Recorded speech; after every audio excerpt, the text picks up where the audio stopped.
बहुजन समाज में मिशन गाय के नाम पे बहुत सारे लोग हैं जो सोशल मीडिया के द्वारा नज़र आते हैं, लेकिन लगातार जिस तरीके से आप हमें ग्राउंड पे दिख रहे हैं, लोगों को ग्राउंड पे दिख रहे हैं, क्या मोटिवेशन है आपके अंदर? क्या सोच रहे हैं आप लोग कि ग्राउंड पे काम किया जाए? सोशल मीडिया पे तो हैं ही, लेकिन उससे कहीं ज़्यादा आपकी भूमिका ग्राउंड पे क्यों दिखती है?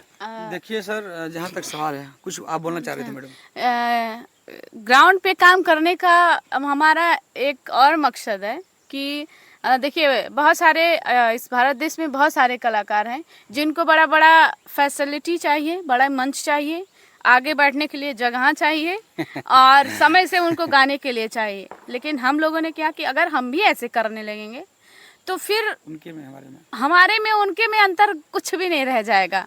दूसरा चीज़ है सर कि ये मेरा बहुजन समाज विशाल गाजीपुर सपना बोध को एक गाना गाने के नाम से ही जानते हैं लोग, और आज भारत नहीं बल्कि पूरे विदेशों में लोग जानते हैं।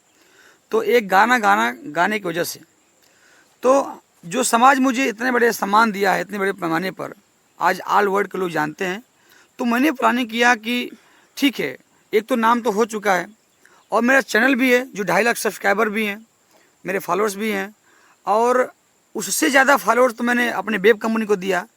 जैसे मैं बाद में बनाया अपना यूट्यूब चैनल, तो उस पर तो कम हो पाया सब्सक्राइबर, लेकिन जितना सब्सक्राइबर अधिक होना चाहिए चला गया वेब कंपनी को। खैर कोई बात नहीं, मेरे पास चैनल भी है, उस चैनल पे हम खूब गाना गा करके छोड़ेंगे, खूब पैसा कमा सकते हैं।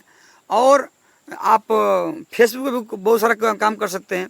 लेकिन हम लोगों ने प्लानिंग किया कि देखिए, स्टेज तोड़ करके पैसा कमाना और यूट्यूब से पैसा कमाना बहादुरी नहीं है।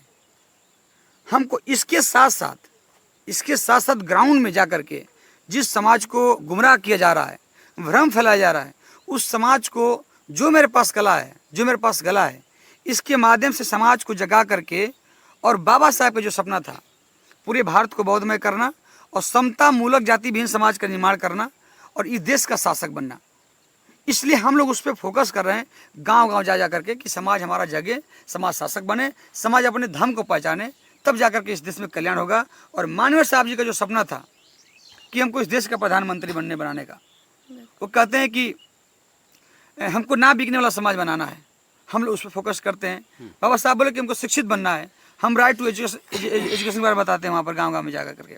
उसके बाद बाबा साहब कहते हैं कि हमको शासक बनना है, तो शासक बनने के लिए हमको समाज को तैयार करना है पहले, और शासक बनने के लिए हमको लंबे दूर तक शासक बनना है।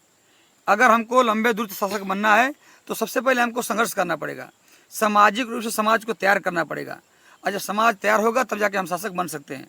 अगर हम क्षण भर में अगर सोचे कि वह तुरंत समाज जगह शासक बन जाए तो वो टिकाऊ नहीं रहेगा। जैसे मैं सपा बसपा में आप देख सकते हैं जो हमारा पार्टी है, मानव सब तैयार किए, और लोग को तैयार करने का जब तैयार हो गए तो तुरंत जीत गए। जीतने के बाद फल लग गया, डाली लटक गई, कमज़ोर था पौधा टूट गया, बिखर गया, दिक्कत हो गया।